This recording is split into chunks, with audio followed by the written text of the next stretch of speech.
12, c'est le chiffre du jour, comme le nombre de médailles récoltées par les jeunes athlètes de Lausanne 2020, avec notamment une médaille de bronze en combiné pour Amélie Klopfenstein. Bonsoir et bienvenue dans En direct des Jeux, votre magazine des JOJ. Vous vous demandez probablement ce que je fais ici. Eh bien, j'illustre le concept des JOJ et de l'émission, c'est-à-dire laisser la parole aux jeunes, ainsi qu'aux moins jeunes, comme Benjamin. Salut Manu, bonsoir à toutes et à tous. Et oui, En direct des Jeux se cale sur le concept de ces JOJ par et pour les jeunes. Et bien nous, à la télé, on a décidé d'embarquer avec nous 6 jeunes journalistes en herbe pour cette aventure Lausanne 2020. C'est pourquoi Emmanuel est à mes côtés.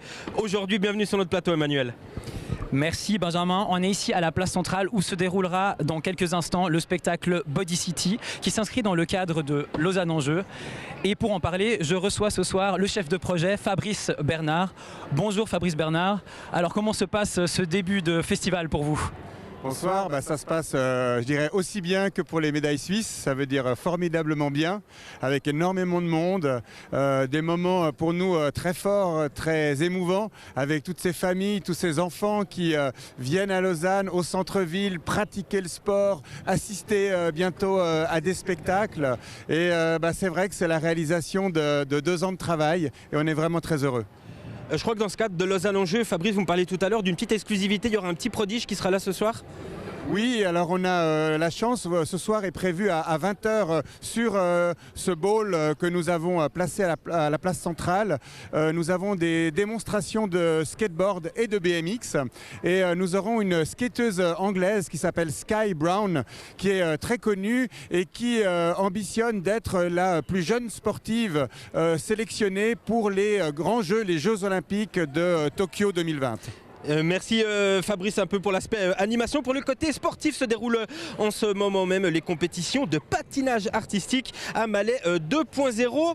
Chloé, tu es sur place. Il paraît que ces épreuves de patinage artistique attirent du monde.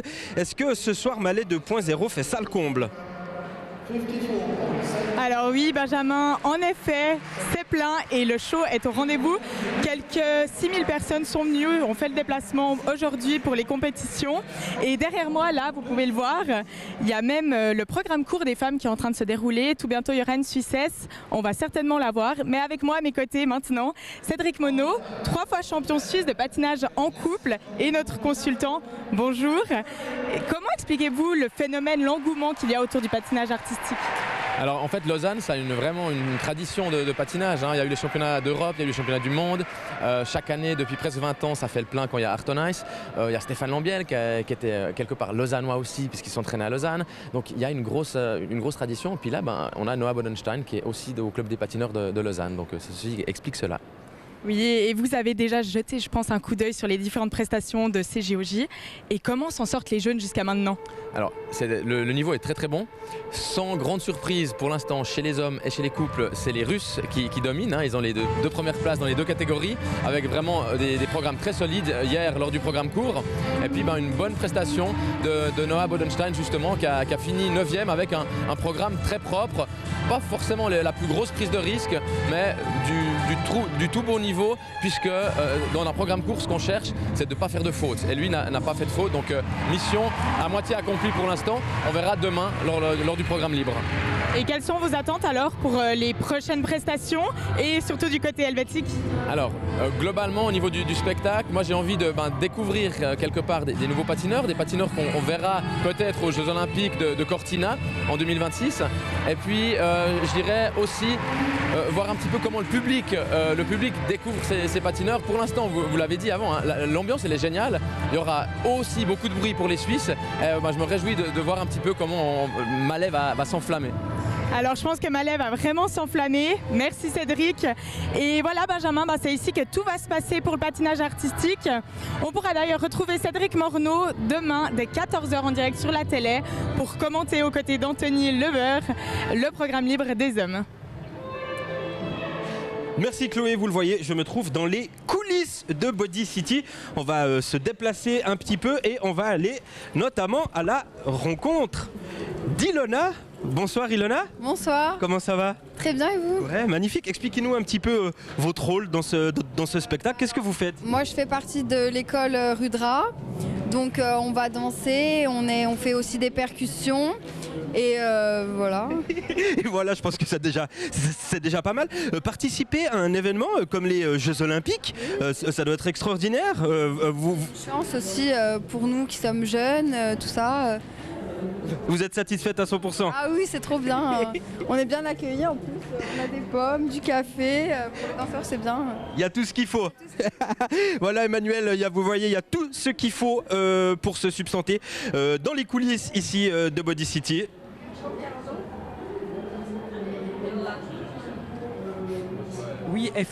Oui, effectivement, Benjamin, merci. Et il y a aussi plein d'autres activités à découvrir ici. Fabrice Bernard, expliquez-nous un peu le concept de ce festival Lausanne en Jeux et comment a germé l'idée. Alors, l'idée est assez simple. On s'est dit que les Jeux Olympiques de la jeunesse étaient une occasion formidable de proposer un programme sportif et culturel, de les faire se rencontrer aussi, à l'image de ce spectacle où on a autant des danseurs que des sportifs urbains. Et puis c'était effectivement une occasion extraordinaire pour la jeunesse d'y participer, de se révéler aussi à travers ce programme et de proposer une manifestation pour tous, à travers toutes les générations, mais avec cette formidable énergie de la jeunesse. Est-ce que ça a été compliqué de trouver des artistes et des activités, des animations pour garnir ce festival ? Non, alors j'avoue que ça a été beaucoup de travail parce que le programme est dense. On a plus de 300 rendez-vous en 2 semaines, donc c'est absolument énorme. Mais par contre, toutes les personnes, les acteurs, les associations, les institutions que nous avons rencontrées ont tout de suite dit banco pour ce projet assez extraordinaire. Et moi qui viens des milieux culturels, j'avoue, on a eu vraiment un mouvement extraordinaire des acteurs culturels qui avaient envie de parler de sport. Alors, les JOJ, ce n'est pas qu'en Suisse, mais ça se passe aussi en France voisine. En l'occurrence, Anthony s'est rendu ce matin au TUF pour y suivre les compétitions de biathlon.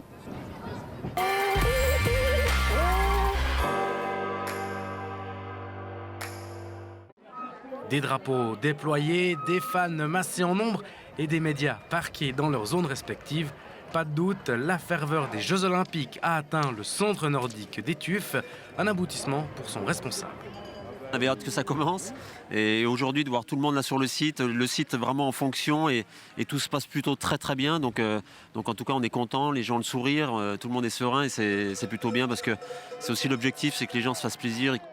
Un bonheur et une ferveur qui a également atteint les athlètes engagés et surtout les Françaises pour qui inaugurer cette piste et cette première olympique de jeux sur 2 pays était une belle source de fierté. C'est vraiment génial, il y a un public mais énorme, on a ramené toute la famille, tous les amis et franchement c'est top parce qu'on est dans les bosses, on est ventre à terre mais ils sont là, ils nous supportent et franchement c'est vraiment top, on les vit mais vraiment génial. Pour la première journée c'est top. Ah oui, à la maison c'est génial, c'est encore mieux, on est là, on connaît la piste, on est trop bien et c'est dingue, sur les skis ça s'est bien passé puis voilà quoi, je suis contente. Un bonheur qui permet donc au drapeau tricolore de se hisser sur le podium pour sa première chez lui. A noter que cette course du 10 km filles a été remportée par la Russe Alena Mokova. Je me trouve toujours ici à la place centrale avec Fabrice Bernard. On l'a dit tout à l'heure, le concept des JOJ, c'est par les jeunes, pour les jeunes. Comment avez-vous intégré ce principe à Lausanne en Jeux ? En proposant justement aux jeunes d'y participer, de les intégrer dans tous les projets, dans la réflexion même au départ, dans le concept, et puis ensuite dans la réalisation maintenant que le festival a démarré. Et outre le sport et la culture, Lausanne en Jeux, c'est aussi de la gastronomie par exemple. Qu'est-ce qui a été mis en place pour satisfaire l'appétit des visiteurs ? Alors on a d'abord souhaité vraiment travailler avec des produits locaux, d'être vraiment, je dirais, très proche des produits du terroir. On a créé des restaurants éphémères. Il y en a un qui s'appelle la Maison des Sites, qui est à Saint-François et qui notamment a créé son menu à partir des produits du terroir des 8 sites de compétition. Donc que ça permettait aussi aux sites d'être présents ici au cœur de Lausanne. Et pour mettre en place ce projet, est-ce que vous avez eu carte blanche ou est-ce que vous avez dû collaborer avec le CIO par exemple ? Alors, j'ai eu carte blanche de la part de la ville de Lausanne, mon employeur. C'est un projet qui était vraiment voulu par la ville, mais qui correspondait aussi à la définition du CIO en matière de Jeux Olympiques de la jeunesse. Donc c'est vrai que ça a été assez extraordinaire pour nous parce qu'on a vraiment pu aller jusqu'au bout de l'idée que nous avions, du concept que nous voulions réaliser. Mais après, je dois quand même préciser, c'est un très gros projet, les Jeux Olympiques, et donc ça nécessite évidemment beaucoup de coordination. Lausanne en Jeux est un programme des Jeux, donc on doit être coordonné avec les Jeux et avec le CIO. Merci Monsieur Bernard d'avoir été avec nous. Je vous souhaite que le meilleur pour ces 2 semaines et puis plein de succès. Benjamin, tu es toujours dans les coulisses. Est-ce que l'effervescence augmente autour de toi? Est-ce que tu peux nous en dire davantage? Alors oui, l'effervescence augmente, les gens ils commencent un petit peu à aller se préparer parce que le spectacle c'est dans moins de 40 minutes. Et puis dans chaque émission, nos jeunes journalistes réalisent un reportage incarné. Hier vendredi, Lucie et Juliane sont allées se balader du côté du Vortex. Reportage.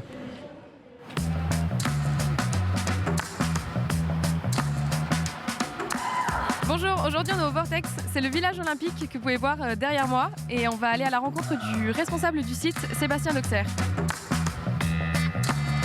Le bâtiment il s'appelle le Vortex parce qu'il est issu d'un concours qui a eu lieu il y a 5 ans où on devait designer un projet pour faire des résidences étudiantes. Et il y a eu plusieurs projets qui sont sortis, dont des bâtiments carrés, des bâtiments en vague. Et puis il y a des architectes qui ont imaginé un bâtiment tout rond qui montait avec une spirale et qui avaient nommé ce projet le Vortex. Et ce qui est drôle, c'est que depuis le dessin, le projet est réalisé. Il est à 99% égal au premier dessin qui avait été fait à l'époque.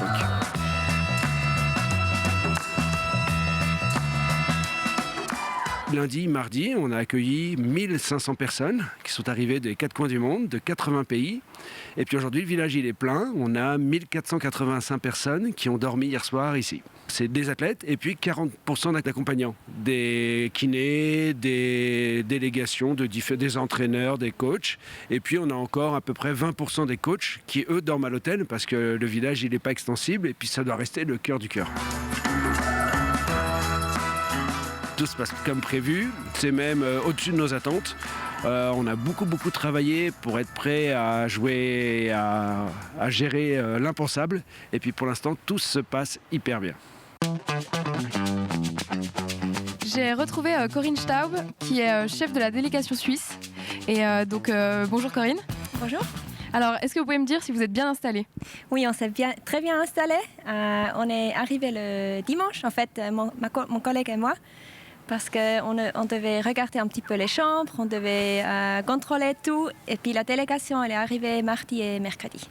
Et est-ce qu'il y a une bonne entente au sein de la délégation? Oui, ils se sentent très bien ici. C'est vraiment cool d'être ici au Vortex. Je pense que pour eux, c'est une expérience incroyable d'être ici dans cet immeuble. Ils peuvent rencontrer des autres athlètes.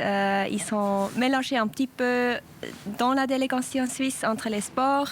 Et ça, c'est vraiment quelque chose unique pour eux. Ouais. Du coup, vous êtes en excellente condition pour gagner un peu ces médailles, c'est ça? Oui, je pense qu'on est en très bonne condition. Les athlètes sont déjà très bien faits ce matin. Et puis, je pense qu'ils sont très motivés. Et ouais, ça va être bien.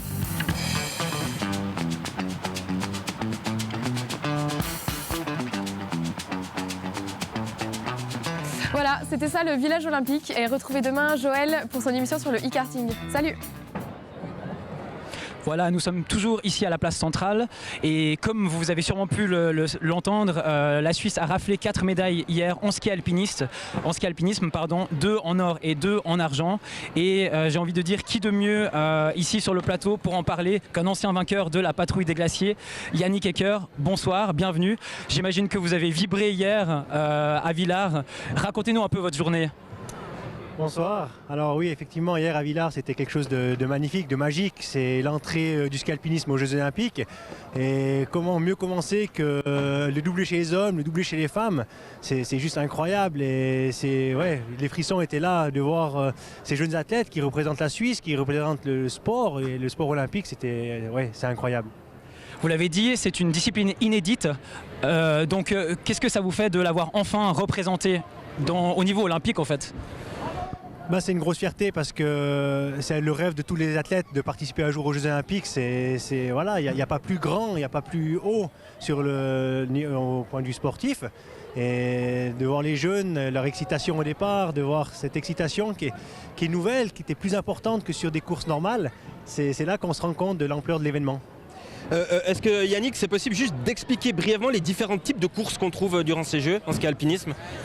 Alors oui, en ski alpinisme, ici au JOJ, il y a les preuves individuelles. Les preuves individuelles, c'est une succession de montées et de descentes avec une zone portage généralement ou plusieurs zones portage. On trouve aussi la course sprint qu'on aura ça lundi 13 janvier sur les Hauts-de-Villars. Le sprint, c'est une montée, une descente, c'est un condensé du ski alpinisme. C'est vraiment très technique, c'est spectaculaire, ça va très très vite, ça dure 3 minutes. Il y a une manche qualificative et après il y a un quart de finale, demi-finale, finale. C'est quelque chose qui est assez impressionnant. Et on retrouvera mardi les épreuves relais. Et ça, c'est une petite côté particulier parce que là, on représente vraiment le pays. C'est en relais, c'est avec ses copains, c'est avec ses coéquipiers. Et c'est pas uniquement une course personnelle, mais c'est vraiment une course d'équipe. Et c'est ce qui fait la force de ces moments-là. Merci Yannick, on vous retrouve dans un court instant. Mais il est déjà venu le temps de retrouver notre envoyé spécial Chloé du côté de Malais 2.0. Chloé, je crois savoir que la Suissesse Anaïs Raducci vient de terminer son passage. Comment ça s'est passé pour la Fribourgeoise ? Alors c'est exact, Benjamin, là les notes viennent de tomber, mais pour en parler, on va aller vers Diana Barbacci-Lévy. Vous êtes la présidente du Swiss Ice Skating. Alors un petit mot sur la prestation d'Anaïs. Écoutez, la prestation d'Anaïs était bonne, pas parfaite mais bonne. Anaïs a tenté tout ce qu'elle sait faire, un triple-triple, elle a été très courageuse parce qu'elle avait très peu d'élan sur le premier saut. Elle a quand même tenté le deuxième triple avec une petite chute. À part ça, le reste du programme était sans faute. Donc on est très contents. C'est pas une compétition facile. Anaïs est assez nouvelle au niveau international. Elle a fait son premier championnat du monde l'année dernière. Donc elle est dans une compétition importante ici et je trouve qu'elle a bien géré cet événement aujourd'hui. Et pour les autres jeunes patineurs, comment ça se passe pour l'instant? À quel stade ils y sont? Alors Noah Bodenstein a patiné hier, il a patiné sans faute, il a fait son job, on ne pouvait pas espérer plus, donc on est très très contents. Et les danseurs, c'est aussi leur première compétition internationale vraiment d'importance. L'année passée, je pense que personne n'aurait parié sur le fait qu'ils patineraient à ces Jeux Olympiques de la jeunesse. Et donc, simplement le fait d'y participer est déjà une réussite. On est ravis d'avoir un couple de danse, une dame et un monsieur à ces Jeux Olympiques de la jeunesse. Et des JOJ à la maison, ça fait quoi? Il y a un impact particulier sur les athlètes? Alors certainement. Bien entendu, il y a une certaine tension, mais en même temps, il y a un public que je trouve extraordinaire, qui les porte et ils le disent tous, c'est quand même un sentiment spécial de patiner chez soi, d'avoir des amis dans les tribunes. Derrière moi, il y a tout un team novice, toute la relève de Swiss Ice Skating qui est là, qui est venue pour encourager les plus grands. Et donc c'est quand même une expérience unique. Oui, on a vu, il y a des drapeaux suisses qui étaient là pour encourager Anaïs. Franchement, la patinoire était en feu. Et d'ailleurs, si jamais il y aura... elle sera de nouveau sur la glace lundi après-midi pour son programme libre. Et voilà, Benjamin, tout se passe là pour le patinage artistique. Merci Chloé, on est toujours à la place centrale ici au cœur de Lausanne avec Yannick Ecker. Yannick, le ski alpinisme est présent au JOJ. Je pense que pour Pékin 2022 c'est trop tard. Est-ce qu'on aura la chance de voir le ski alpinisme en 2026 à Cortina et Milan? Je l'espère, c'est vrai que ça a fait son entrée au JOJ, ce serait incroyable que ça fasse son entrée aux Jeux seniors en 2026 avec Milan Cortina. Ce serait une fierté aussi pour notre sport et j'espère vraiment parce que c'est un sport qui est incroyable, c'est un sport dans la nature, c'est un sport de montagne et j'espère vraiment pour ces jeunes athlètes qui pourront un jour participer aux Jeux Olympiques seniors.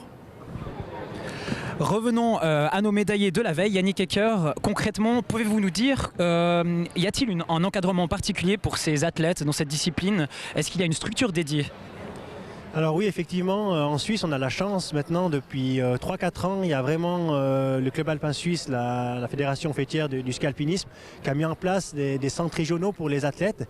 Et c'est ce qui a aidé aussi au développement des jeunes, parce qu'il y a quelques années en arrière, on avait de moins en moins de jeunes sur les compétitions. Et depuis, il y a des centres régionaux comme le centre régional en Valais où il y a 40 jeunes qui viennent s'entraîner. C'est un engouement. Comment s'entraîner? On part, c'est juste incroyable. Des fois, je donne l'entraînement aux jeunes. Je me retourne, je vois 20, 30 jeunes, 40 jeunes derrière moi. C'est magique parce qu'on se dit, ok, le virus a pris et les gens, ils aiment ça et c'est magnifique. Yannick Ecker, merci beaucoup. Restez avec nous pour cette fin d'émission. À présent, nous allons nous concentrer sur les sports de neige que l'on peut pratiquer dans la ville. Johan est parti hier avec sa caméra faire un tour en ville de Lausanne. On regarde son reportage.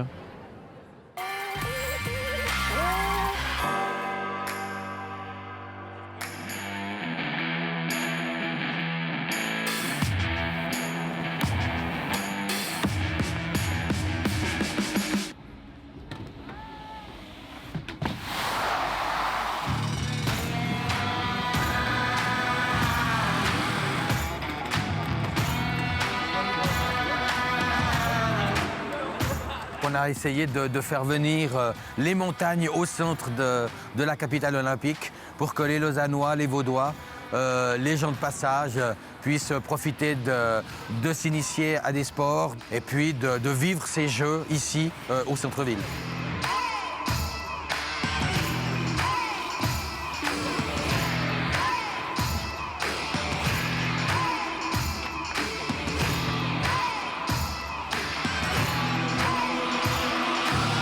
C'est les Jeux Olympiques, mais c'est avec des jeunes qui sont des vrais sportifs, des grands sportifs, des sportifs d'élite, mais qui ne sont pas encore très connus. Et donc c'est difficile aussi de vendre ce produit. Et puis avec justement un festival tel que celui-ci, on arrive à marier les deux, à faire quelque chose de très fort, qui intéresse, qui prend vraiment aux tripes et on sent véritablement l'enthousiasme qui monte aussi bien dans les sites qu'ici à Lausanne.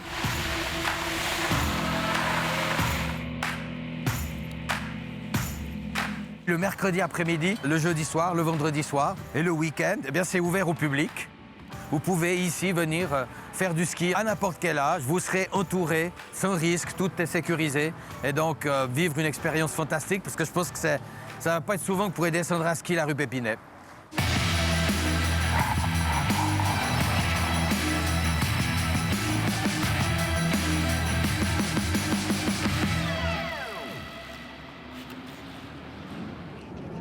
Yannick, encore un petit mot avant de se quitter. Qu'est-ce que tu aimerais que les gens retiennent du ski alpinisme, ceux qui l'ont vu à la télé ou qui étaient sur place? Tout simplement que c'est un sport à tester et à découvrir. Eh bien, merci beaucoup de nous avoir accordé un peu de votre temps et très belle soirée. Merci d'être venu sur notre plateau. Et Emmanuel, c'était une première pour toi en tant que présentateur. T'es content de ta performance? Tu t'attribues la médaille d'or ou bien? Écoute, je dirais, j'aime beaucoup les métaux précieux, mais je me donnerais pas forcément la médaille d'or. Mais moi, j'adore le chocolat, donc pour moi, ce sera la médaille en chocolat. C'est ton côté gourmand. Voilà, exactement. En tout cas, merci à toi, Benjamin, de m'avoir donné cette opportunité. Merci à toute l'équipe. Retrouvez-nous demain dès 17h pour Lausanne en jeu, en direct des Jeux, pardon, sur la télé et tous les écrans de Lausanne en jeu. Et où que vous soyez, il vous reste encore 30 minutes pour venir nous rejoindre ici à la place de l'Europe pour voir le spectacle Body City. Venez ramener votre body dans la City et faire la fête avec nous. Merci à vous, bonne soirée. Bye bye, bonne suite de soirée sur la télé.